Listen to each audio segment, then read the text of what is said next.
welcome back to another podcast, man. Blog gang talking. We back, man. We on episode 20. Right now, it's your boy Jay Stu across from me. We got T-Raw in the building, and we got a special guest. Hi, hello, Lori. hello, everybody. What's going on? Good, all is well, can't complain. Gang, you already know what the going on, man. Yes, sir. Man, so in today's episode, we wanted to talk about black-owned businesses. And I thought it only right to bring in one of the persons that helped me get started. You know, Lori here, she helped me with the branding and the shirts. So I kind of wanted to hear from your experience, like, what is it like to be in business? Oh my gosh, so much to say. Like, being in business there's a lot of pros, like, right? Money, independency, you know, having that your identity, your brand. But then there's some cons, you know, a little struggle sometimes that you got to put into. But I think if anybody is interested in wanting to build and just kind of, you know, make money for themselves and set their own lane, definitely try to seek out entrepreneurship. Yeah. I mean, entrepreneurship is for those who are willing to work. We've already touched on this a little bit before. Exactly. Willing to work. Listen, if you already have a day job and you're complaining about 9 to 5, don't be an entrepreneur because that's 24/7. Yeah, that never 24/7. Yep. Feel me? So how long have you been doing business? Well, for the business that I've been doing, which I helped you with, kind of started maybe like in 2018. So I'm coming into 5 years, which is like they say normally if you can hold on to 5 years, you should be thriving, which I am. Yeah. But so 5 years into my current business, which is New 8 Prints. Okay. Ideally with New 8 Prints is like print shop stuff, also business concierge things, so like helping business start up and legalize, becoming an LLC. Yeah. Also, you know, doing business cards, flyers, T-shirts, all those little caveats. I didn't even know the full extent of everything you did. You see, that's why I said we need to. She got many plates spinning, man. Y'all be complaining about, I gotta press a button for a gate, or you feel me? It don't matter. Like your job is simple because your boss already laid out the lines for you. Exactly. You know what I'm saying? And then we gotta go out here and find out how to do taxes. We gotta find out how to employ people, doing work shifts. And if you're your own, like you're the only one manning your own shit. Right. Exactly. Everything. Yeah. And that's me. That's my story. Because I'm like a one woman, one man band type of thing. So I kind of run my stuff, operate it accordingly. It's just about when you do that, being organized, having time management, because it gets a lot. I'm still a human. I have a regular life. You know, I'm a mom. So it's like I have to find a way how to balance it. Yeah. Right. No, that's key in everything. You know, I heard that from a young age. Sometimes you can't, like, put all your eggs in one basket. Right. It's all about, like, diversifying yourself and trying to find a way how to find the middle in everything you're doing. Listen, because you need much of one thing, not good. That's what we hear in Jamaican culture. Exactly, you know? Exactly. That is true. Yeah. But you have to. You got to kind of don't spread yourself too thin. But also, for me, I feel like you have to have 7-8 strands of income to definitely try to make sure that yourself is sustained. Absolutely. You know, so we need multiple. That was the formula that they laid out for us, like. I think like 2014, 2015, you start hearing people talk about passive income. And then you start hearing people, they want to do their business startups. Correct. But there are a lot of businesses that don't last, right? I was just actually looking up some statistics. I'll just share some stats with you. Just to hear, like, if you agree with some of these. Like, of course. You know, they're saying 70% of black business owners are happy with their business. I don't even know about that. You know, because there's so much black businesses where I feel like they don't hold that level of professionalism. You know, like you being there is a nuisance to them. Right. Like, damn, like, you know what it is? It's funny that you found that. So, like, when you think about 70% of what population, right?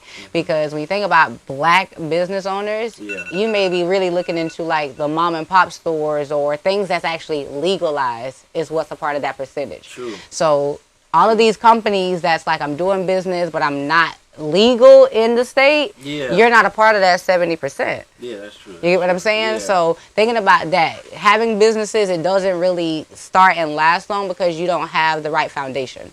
Yeah. So if you have the right foundation and then you're motivated, you're determined, ideally you can stay afloat and then you can kind of last. Yeah. So definitely want to be a part of the 70%. You definitely want to be a part of the 70%. Like, and you also want to enjoy what you're doing in life. You know Exactly.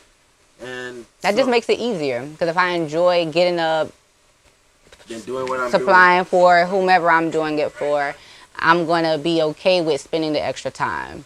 Exactly. And that's why people, when they go to the regular jobs, they're like, oh, you know, I got to come here, got to go to work. I don't want to do no overtime. I don't want to do this. I don't want to do that. Exactly. But when you're a business owner and you're passionate and enjoying what you're doing, it's like, oh, I'm excited. Like when I'm like, you know, it's crazy. I'm going to share your personal story with me. mm-hmm. I left high school not knowing what I wanted to do. Right. And I feel like a lot of people do that, but I was literally lost. Like I left, I went to Jamaica. I remember my dad gave me 2 options because he didn't have to raise me. He was like, I was already 18. He looked at me and said, you could either get a job or go back to school. Is that like a Jamaican culture thing? Because that's my dad and mom said the same thing.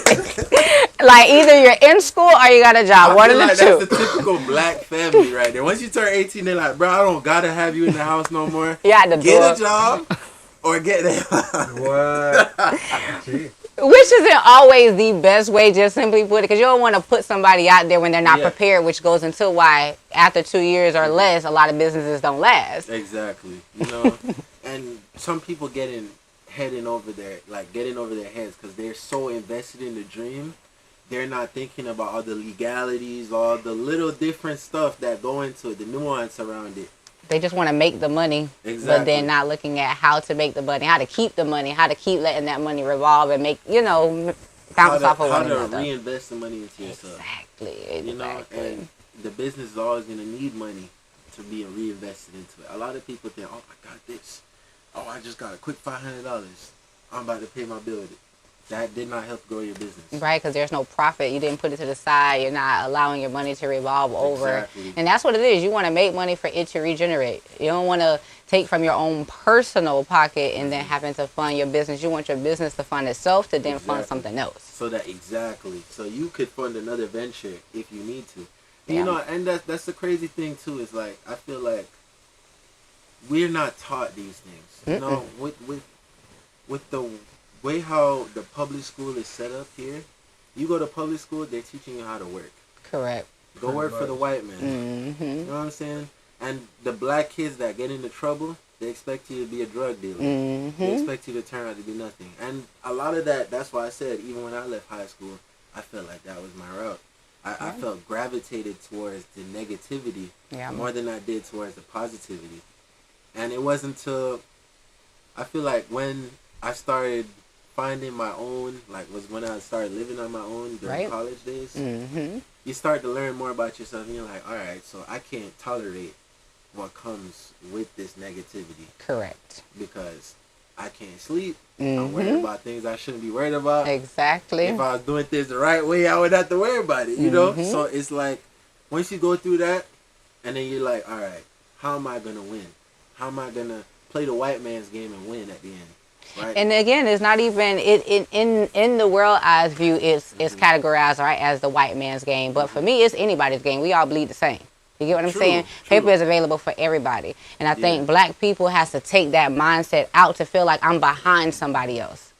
I'm sitting right beside you, if not in front of you. That is so true. the same opportunities that one person has, another person, we all have. It's just like you said, education.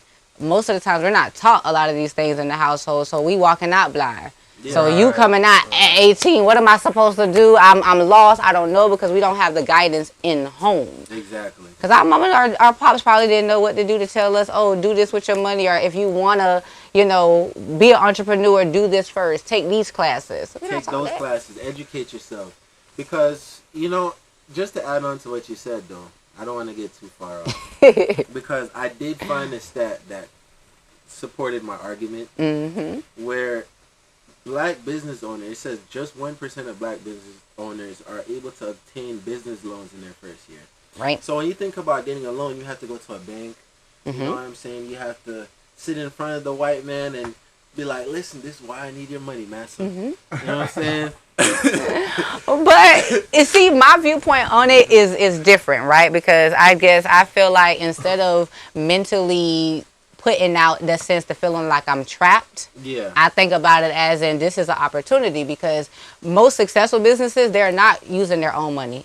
You're using the capital from somebody else. So banks, loans, those are the things that you actually need to get your business going. You want to use business credit. Yeah. So that's why the mindset of, oh, I have to go to this bank, I have to sit in front of the white man, I have to beg for his money. No, I want his money.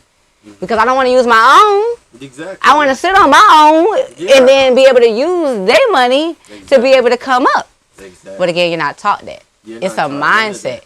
And listen, white people from they're young, they know about credit. Yep. They know, all right, from their young, I've seen it happen, even countless of times. Even kids I've gone to school with, 14, 15, they'll start saving up. I'm talking white kids. They saving up their money so that, all right, once they start having little bills or something, they already have money that they're paying, building up their credit. So by the time they're leaving high school, you see them driving that Camaro, you see them driving these cars. How you got that car and you have no money? No, he has good credit. Exactly. You know what I'm saying? And that's how I grew up. Like, honestly speaking, I'm probably like not a part of the percentage that was probably raised like the norm, where their parents really didn't have any education to teach them. My mom actually taught us that. So from a young age, my brothers, my sisters, I remember when I was maybe like 5, 6 years old, the first job that I actually went to get a check was at Sun Sentinel doing the newspaper packing. Wow. My brother worked there, my sister worked there. Right my there. mom said, you gonna go work there too. Had the people, mind you, I'm only 5, 6, but they actually gave me a little check. I got a check in my name. I used to take that money and deposit it into a bank account. You get what I'm saying? So for me, I was given some of the insight. Yeah. My mom, she gave me the information, but she didn't tell me how to use it. So that's where, for me, I ended up falling back into having to figure out my way, right? Yeah, exactly. But I was actually in a household where it was like, no, this is what you do with your money. This is how you save. This is what you look for. This is how business is handled. So having that information still helps. Exactly. Definitely helps. Definitely it pays helps. off in the long run, and I feel like it's what we're taught. So that's literally what we're going back to. Exactly. When you're a kid, what you teach your kids is what they'll grow up to be. Certain instances you can override it. Everybody can override what you've been taught. Correct. But it makes life easier when you're taught the right things from the jump. You know what I'm saying? Easier pathway. Easier pathway. No more rocky climbing. Like, you can already see the bad things before they happen. You anticipate better because you're already taught. It's like your plan fails because you failed to plan. Exactly. You get what I'm saying? So having the foundations, having some information. Definitely back to what you mentioned about the credit thing. Credit is very important because your personal credit is what helps you initially start to work towards getting business credit, or what you do for your business. Like, everything kind of works together. It revolves in the same circle. And nobody knows that. Our black people and our black households really don't know that. They don't know. Which is why, for me, when I took the opportunity in my business, I try to educate. Yeah. So I don't mind sharing my information. I see that, and that's what I'm saying. It's good that black people don't have that culture where everybody's showing love. Everybody's trying to one up one another, crabs in a barrel mentality. Right. That's right. You know what I'm saying? Oh, he's blowing up. I don't like that. Like, it's crazy. And then even some people I know, they'll post stuff on Instagram talking about money. If you're not making this, then you can't even compare to me. What? But like before you talk about that, why don't you tell people, okay, I made my own pathway doing this. Start your own course. All right. I'm going to teach y'all how to make money. Yep. Support your brothers. Correct. You know what I'm saying? Because you can make money again starting your own course, teaching people what you know. I don't want to be at the top alone. I feel like there's no party up there. Even though I can have a party by myself, right? But I want my people with me. You want to have a crowd. You want to be able to extend, because that way it's a village, right? It's a village. It's a tribe. Everybody works together, and black people need to do better with that. Helping each other, I feel like, and passing information on. Yeah, and just like how you said with passing information, I feel like we're in the times now where people are trying. Because when I was a kid, it was obvious black people was not helping each other. They would spit on each other and step over each other.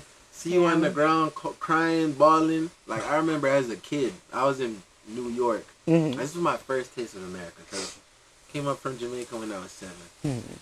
And my uncle used to have this bootleg store. Like, literally, he was selling CDs, but really, how he made his money was bootlegging movies. Hey, I remember that was the lyric. I still got my Friday 1, 2, 3 CD video and all the other ones. He would tell us, "Hey, Jordan, we're going to the movies." I see him come out with his tape recorder.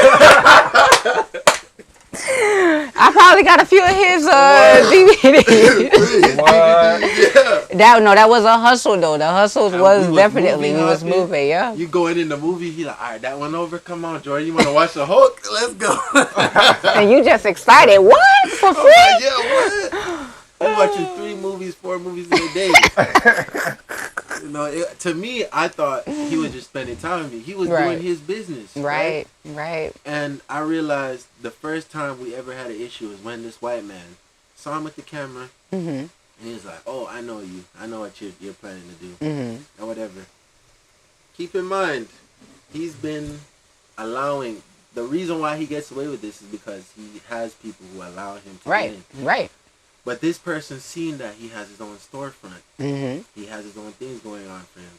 So instead of letting us in, he made a secret report to get us in trouble with the police. Oh yeah, they're trying to counterfeit movies or whatever. Oh my goodness! Just because and it's not a white person. Mm-hmm. It's another black person who walks by that street we work at every day. He's seen my uncle coming up, doing his own thing, paying his own bills, managing his own business and employees within it, and he said, "No, I want to tear that down." It's the hate, the envy, the jealousy. You know, and my uncle was telling me from a long time, you know, and I feel like a lot of black people get this same brainwashing where he'll tell me, "You can't trust your own people." Mm-hmm. It took me forever to rewire that thought process. It's based on what you give is what you're going to get. Correct. And who you affiliate yourself with. You also have a choice of who you trust. You also have a choice of who you want to do business with. So at the end of the day, you have to take accountability. If you knew you was working with a snake and then he did some fumble, that's on you. You got to take accountability of that. So I like what you said about just unlearning things. Sometimes we are taught and programmed certain things. Some are good things, but you got to kind of strip it away. Yeah. Keep what you know is valuable, that's going to actually benefit you in the long haul, and just delete and trash that other stuff. Exactly. Because, you know, at the end of the day, some of these things we're taught just hold us back, you know. Definitely. Where you could have had a blessing, because now I don't trust my own people. Somebody was trying to show you some love now, and then I don't trust him. Right. It's not genuine. They just want something, or they're trying to get something from me, but it's not always that. But I get it, because again, how we was raised, how we grew up, just our people in general, our history. Yeah. It's kind of a natural thing. The thing. environment we come from. Yeah, the environment too. Because I can tell you this, like, I know some people right now who are not gonna show love. They're just gonna watch what you're doing, right? All they care about is, where's he at? Because they don't really care if you excel or not. They just want to know, okay, I'm still above him. Yep. But it's not about showing support.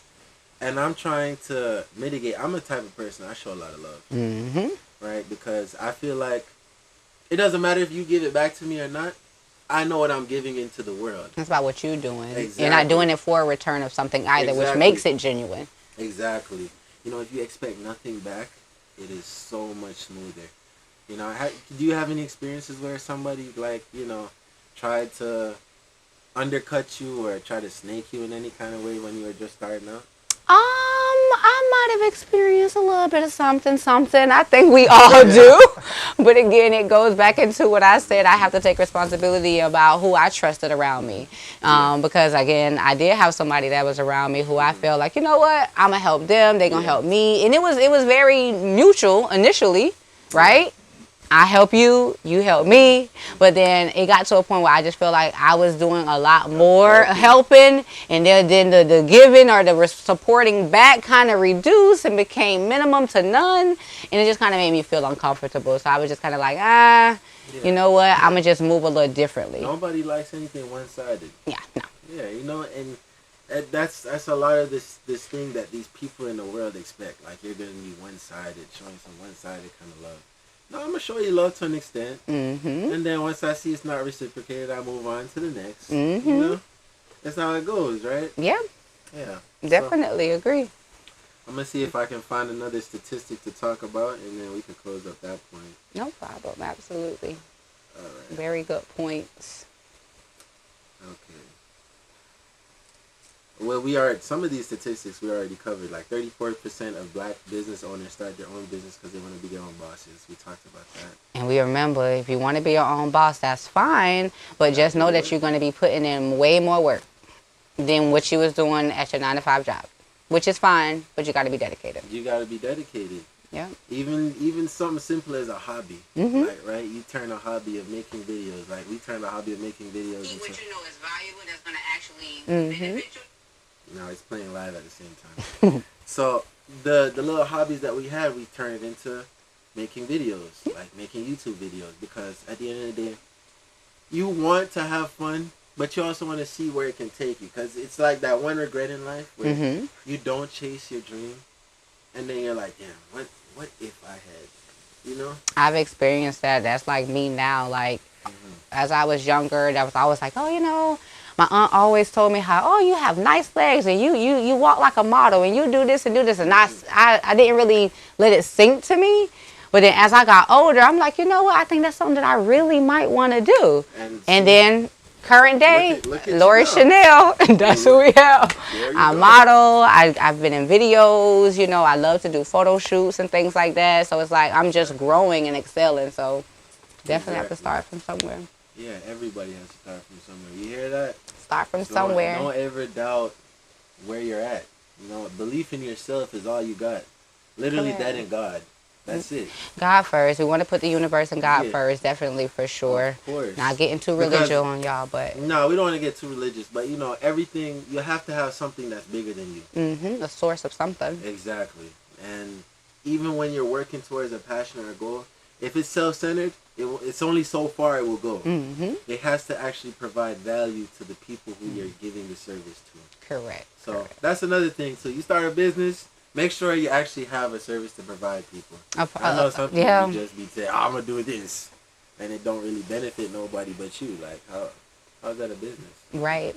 Right. And everybody likes to just say, I'm doing business. I got my own business. And it's fine. Yeah. But let's do more than just say it. Let's do something about it. Let's actually actively, you know, do things to pursue it and actually make something happen. So I just would like more of that in the world. We need all of that. And even right now, like it said, I read this one statistic here. It says just 4% of startups, business startups, are launched by black women. You agree with that? Well, I am a black woman. It's not typical, right? Even the industry that I do, like, it's not typical for a lot of black women. It took us a long time to even find a voice, right? And to get here and to find a place. So I feel like that number over time is going to continue to increase, right? But my whole business that I do, my New 8 prints, it's not a lot of women that's out here talking about graphic t-shirt making and business card printing and, you know, trying to deal with paperwork and stuff like that. But what I like about your route is you try to also get into the mind of the person who's getting everything done. Like, you've always been, like, even with me, personally, you'll come and say, okay, so how do you want it? This and that. All right, so future reference, we're setting up, all right, this is how we do it to make it look more professional, planning it out. So I'm learning with you. I learned how to do invoices better, organize things better, line up my design better, so that people understand what it is I'm asking. And a lot of people, they don't do that. They'll just be like, oh, they take it. All right, just give him what he wants. And that for me, because my brand is on this, right? And people should care more about the quality of their work, because I don't care about me making 1,000, let's say, shirts for somebody, but then every shirt crooked and this. Nobody gonna want to come back for that. So for me, it's quality. Quality is very important. What you present, and that means that's me. That's a representation of me. Exactly. So I'm gonna need that to look right. Exactly. And I'm gonna make sure I educate and teach you, because if I know what your goal is, then let me give you the tools. Let me help and educate you, because then you can, one, become independent and do it for yourself, and then help somebody else. So I like to keep a snowball effect. I teach you, you teach somebody else. We all teaching. we all moving in our own way. We all have our own journeys, our destinies. Because that's what my dad taught me. You know, it's like everybody has their lane. And one thing I used to get caught up in was watching somebody else and they're like, damn, bro, they're already ahead right here. Look how I'm wasting my time right this. You can't do that because later on you don't know. You could be a millionaire by the time you're 32, Correct. right? You might the actions you're taking now could pay off 5 years down the line, but you're so focused on the now and what they got. You don't know what they did to get what they got. Correct. And sometimes people don't do the right things to get what they have, and just as fast as they get it, they can lose it. Exactly. So you can't look at what somebody else have and be envious of it, or like, damn, that ain't me, or I can't never get there. To remove can't and remove try, and let's do. Exactly. You know, actually, it's funny. I don't really like Kanye like that, but I watched a video about Kanye. He was like, there's two type of men. The men who say that they can and the men who say that they can't. And they're both right. Because whatever you tell yourself is how it's going to play out. It's what you manifest out. Exactly. So you have to be mindful of what you say out of your mouth because, I'm very into the universe and what you say is going to come back. What you put forward comes back. All of that. So don't speak, I can't. I'm trying. No, you're doing. I am. You're doing. And that's the key. Like any business idea, learn. Try to find people in that niche. Find people close to that niche. Networking. Learn. Exactly. Networking. And even if it is like some ideas, don't be afraid to fail. And that's a lot of people's problem. They don't want to start something because it's like, oh, if it don't go right, then I'm going to feel like a failure. No, because you never know what something can bubble up into. Exactly. Something very minor over time can explode to something big. Like, listen. The guy who made Gymshark, I'm sure he thought his clothing was just going to be some little niche clothing for gym people. Now you got people running wearing Gymshark. You got athletes around the world wearing Gymshark. Amazing. Right? And he probably never thought he would have got there. So it's the same process. Trust in what you got going on and try to learn as much as possible. Yep. That's all I really can drop on y'all. But I wanted to ask you one last thing before we start this topic. And I heard that you're doing shirt printing. Like you're teaching courses and classes. Can you tell me more about that? Yeah, I'm going to end up running another one back. So with that goes into what? Taking my knowledge, sharing. Yeah. So I do these classes where I teach people how to print and press. Okay, so for anybody who may want to either get in business for themselves or they're just interested, like, for their family and friends, I kind of formulate a class. I'm going to actually make it where it's online based as well as a course. Yeah. But I also just do in person, right? Yeah. So it's hands on. Yeah. I bring my machines, I get this, I get some shirts or some items, I show them, we walk through it, I do a presentation, I let them grab, touch, heat press it on, show them the position and educate them. I actually love that. I've gotten some really good feedback. I love teaching. That's good. I can tell you have a teacher spirit. You have a teacher spirit. Is that a good thing? I'm just kidding. That's a great thing because a lot of people can't teach. I'm a people's person. Like, I actually, like, it's weird because I like people, but I don't. Because I'm like a whole little loner, but at the same time, like, I'm very much a people's person. I can get along with people. I kind of mold and shift with my environments. Maybe because I'm a Pisces, that might have something to do with it too, but who knows. But, yeah, I love presenting, teaching. My classes that I do is, like, engaging. I get to one-on-one. People get to ask me questions. And it's different because when you go into like a bigger school or you're just looking on something online, people are not going to take the time to personalize the experience. Yeah. And for me, I personalize my experiences when I do my class. Yeah. So it's always good. I can't wait. You just made me excited. No, I got to check out one of your classes because, funny enough, I seen the work that goes behind it. And a lot of people don't know, but I don't know if you know Tipito. So he has a print shop, and I was able to print something for myself. Nice. And I seen how you had to cut out the letters and line it up, and then you gotta make sure you put I don't know what it is over it. You gotta put a material. The heat protector thing that goes over. Then you press it, and if you press it too long, the fabric's gonna get burnt. Timing. You have to know the material. Not all material has the same amount of heating requirements or pressure. You have to know definitely positioning because if you don't line something up properly, then by the time you heat press it, you can't peel that back up. It's stuck there. It's crooked. So it's a lot of tedious small things that comes into actually doing quality print press. Exactly. it's definitely a lot to learn. So And, yeah, join the class. Y'all go ahead and tap in with her, man. Go ahead and shout out. What's your IG for your print press? So for my print press, you can find me. I am on IG and Facebook at New 8 Prints. That's NUEIGHT Prints, which is PRINTS. New 8 Prints. All right, guys, go tap in with her. She actually knows what she's doing. Take it from me. All right, and we're gonna see y'all in the next segment. Thank you. What's up, gang? We back, man. We here for some crazy reactions with Lori. Hey. Hey. So what's the first video you got for us, man? The business owner follows thief onto bus and confronts her and gets her arrested. Alright. Y'all, I was Sunday funding with my parents, and I got word that this lady was stealing from the shop. So I left and followed her. Okay. Let's see how that Let's plays see. out. Why she had a close up of her face like I that? don't know. What's going on with these people? And got on the bus, which my employee notified me about. So I drove to meet the bus. Guys, okay, so this raggedy-ass bitch is nothing too erotic. What? My store. She started it off hot. Stole from my store. Okay, stop.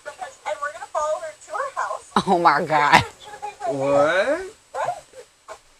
She big bold. She What? she pulled up on the bus. And we'll let you know where she lives. Let's play a game called Look in the Thief's Purse. See what you have. Whoa! She dogging her now. Bro. dogging She's her. looking all in the lady Oh my purse. gosh. Oh my gosh. Don't steal from small businesses, Talkin. That's wild. No, that was wild. She was gangster though. Like Yeah, be like, I'm pulling up. I'm pulling up. Now you can go to jail, but you know, don't recommend everybody to just be pulling up on people. That's not safe. What? That is definitely not safe. But she was brave. Yeah. She was real brave. And she got her items back. What? That girl felt so embarrassed. A black man receives a racist receipt from a black-owned business. Gets offered free passes and fries as a form of apology. What y'all doing if you get a racist receipt? Yeah, that's what I'm trying to figure out. What is a racist receipt? Like, was his name or something crazy? What? Right, find out right now. That shit said hashtag black nigger. We're gonna have to beat that up. They cannot do. They can't be serious. Why did they put that on the bad receipt, bro? Wow. Customer I spoke to says he doesn't care if the Urban Air Adventure Park is a black-owned franchise. He says the company needs to do more to educate staff on appropriate workplace communication surrounding race. That's crazy.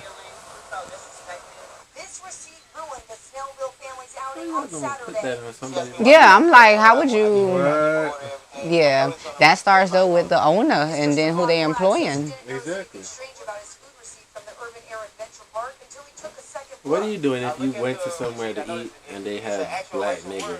First off, did I even see that part on the receipt? Because as long as my numbers matching at the bottom and I'm paying the right total, I might miss the name that you probably put. Just honestly speaking, I might have not seen the thing say black, you know, nigga. I probably would have missed that. Yeah. But if I did, you know, honestly speaking, I don't like to cause unnecessary havoc and waste unnecessary energy. Like, I get it. Definitely wrong. I could probably report it to the manager or somebody. For me, I take stuff to corporate. I'll take a picture of my receipt and write a letter to corporate, and I would have been getting more than just an apology and a fry and something. That's people. People don't know how to properly report complaints. Black people, y'all better become a little bit like Karen. Karen has some sense of what she do. Yeah. Because it gets what she needs to have done. That's facts. I'm taking a picture and writing a letter to corporate. That would have been me. Yeah, you gotta put them out. That's crazy. I'm trying to get full compensation. I don't want no fries. My meal would have been free at this point today. Everything. Give me a whole 12-month free fry, I need to free come here stuff. and eat here for free Honestly, for the whole year. If I experience something like that, like, I don't spend my money at places where I don't feel respected or welcome. So honestly, I probably would have, if I would have experienced that, I probably would never go back there. Yeah, and I probably would have posted them on Facebook and, you know, just to get the word out. But I have a choice. For real, because they over here disrespecting. Because really, like, we spending our money. Yeah. And then even after the fact, I'm spending my money. You want to disrespect me? I can never trust the food again. Exactly. It been on spit on the food. People don't even be doing nothing to nobody, and they be disrespecting people's food. The world too evil for me. That's why I walk very lightly and don't cause no problems. Stay out of my way. I stay out of yours because you can't trust people. Yeah, look a bit of the Jamaican started coming out. Listen, they can't be hot. Don't spit. Don't listen. Black nigga. Oh my gosh. Yeah, for real. But I wouldn't spend my money back there. If I don't get proper treatment, I'm not spending my money anywhere. Yeah. That's crazy though. Crazy. Black nigga. What? Oh! Somebody snapped up the original receipt. Shared the post with his 16,000 plus. Yeah. I am Sir Black.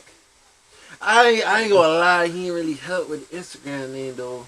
Yeah, like I am Sir Black. Nah, bro. Or maybe what if you told him, oh, you know how they be asking you, what's your name? Oh, the black nigga. What if he had flipping it? What if he said that the name was black nigga? No. Is it okay for the person to still put black nigga on the receipt? You know they with this preferred name and identity thing. So if I go, now I'm gonna try it. I'm finna go to somebody's restaurant and be like, if they ask me what my name, say black nigga. And I just want to see if the people gonna actually do it. Oh man. Yeah. Because that policy wise, like if you think about it, in this day and age, obviously we have a whole story. Yeah. From a company's perspective. Right. Do you do that? Like, nah, so many companies are afraid of going under now because cancel culture is real. And that's another thing I don't understand is, how do you cancel somebody? Like, isn't it easy for somebody to just go back on the internet and create a whole new identity? They can. But they want to cancel that identity. And then they're going to make sure you have to work harder to build it back up. Yeah. But again, you're only canceling one problem and not the overall. Yeah. So. And then censoring people is not fixing the issue.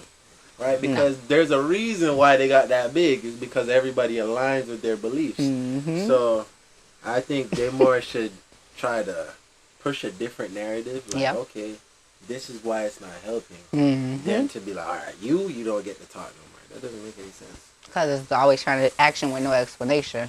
And that ain't going to work, man. No. But that was wild, though. No, but they be thinking we're sheep. Mm-hmm. That man say black N-word on the receipt. What? And they gave him a free fry and free something.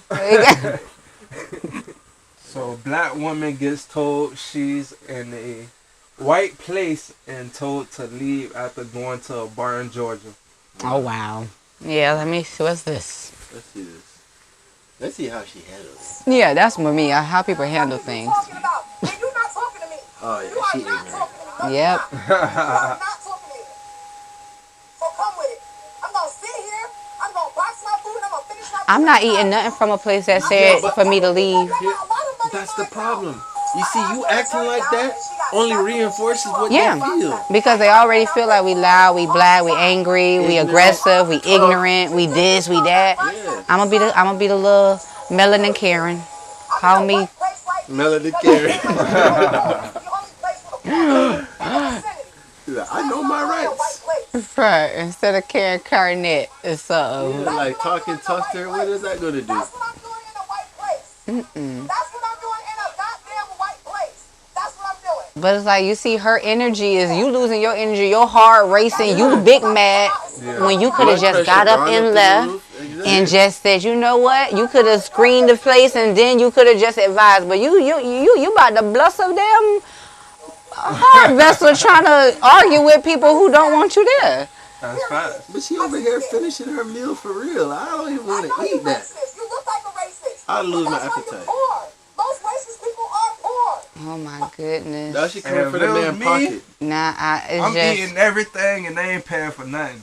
At that point, like, if you're going to tell me I can't, no problem. Food done, bill is yours too. Because the bill is for the white man. Or the white lady that's supposed to be sitting here there. Let them pay for it. You pay for it.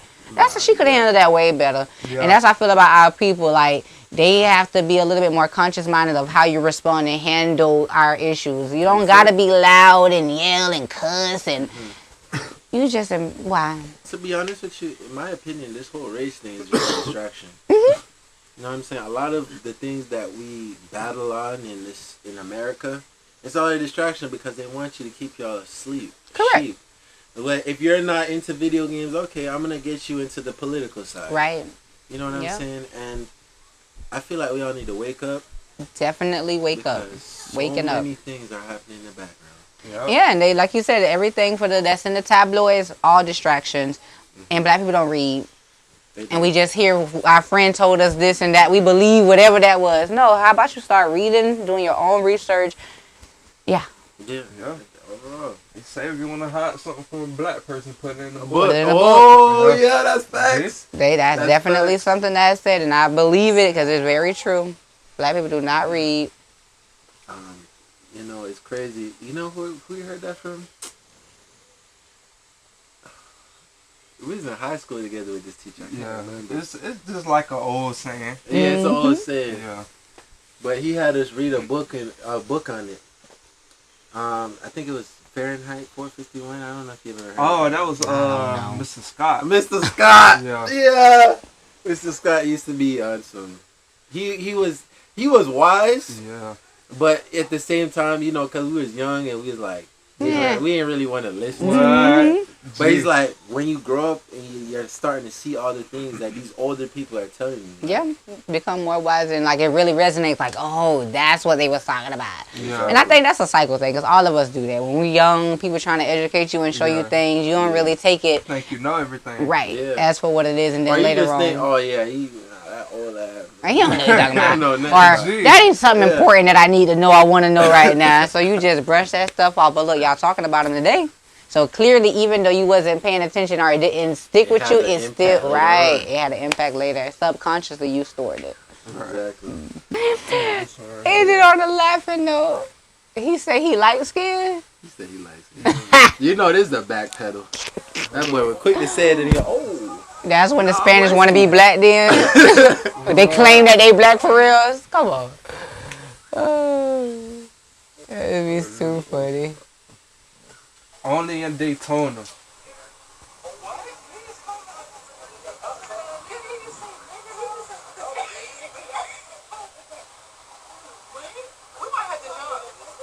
What?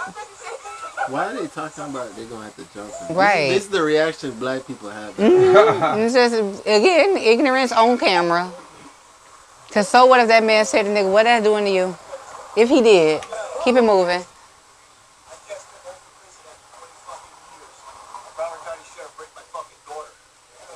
Oh, wow.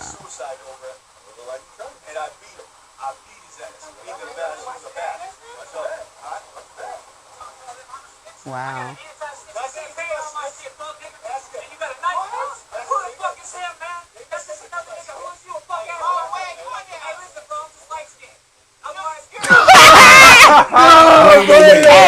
He pulled that car quick.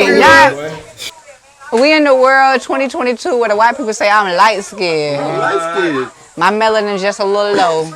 Just extra low. Negative 2%. Bro, what is the world coming to, bro? Oh, you can look at him and tell he's clearly white. What? Yeah. But he looked like he a streetwalker type shit. Like he, you know, Yeah. on drugs or, you know what I'm saying? Type, like he high. Because he came over there acting crazy. He thought he was gangster. He can't walk, but why you joined the fight? For what? What was the problem? No, but then when he saw a real African American, he was like, oh, no, I'm the light skin. Yeah. When he seen the actual Yeah. black people, Yeah, he was like, yeah. seeing what they was like, oh, you saying nigga way too much. Yeah. I'm light skinned. Yeah, everybody get on his ass. He Dang. would have backpedal quick. That's funny. That's the first I've heard of the light skin thing. That's hilarious. I think we're going to end it right here because I don't know if we can find all these videos. So. Listen, gang, I had everything planned for y'all. We've been doing good the last 3 episodes. As we said, last episode, man, ain't nothing gonna be perfect. You feel me? Oh, God. We just keep it real. We keep it real. Better to be that way. And then your fans, we want to see that. Nothing is ever perfect. You have something that you got to fix, you want to do, that's fine. Exactly. Keep it real. We want the raw, the real, the honest. Exactly. You know what I'm saying? I mean, that's what pays off more because they can connect to it more. Exactly. All right, so we can end the reactions here. Gang, in another episode. You know what I'm saying? Stay positive, stay motivated. You already know. Yes, sir. Hey. And that's with Lori. Lori Chanel. OMG. All right. That was a good episode, man.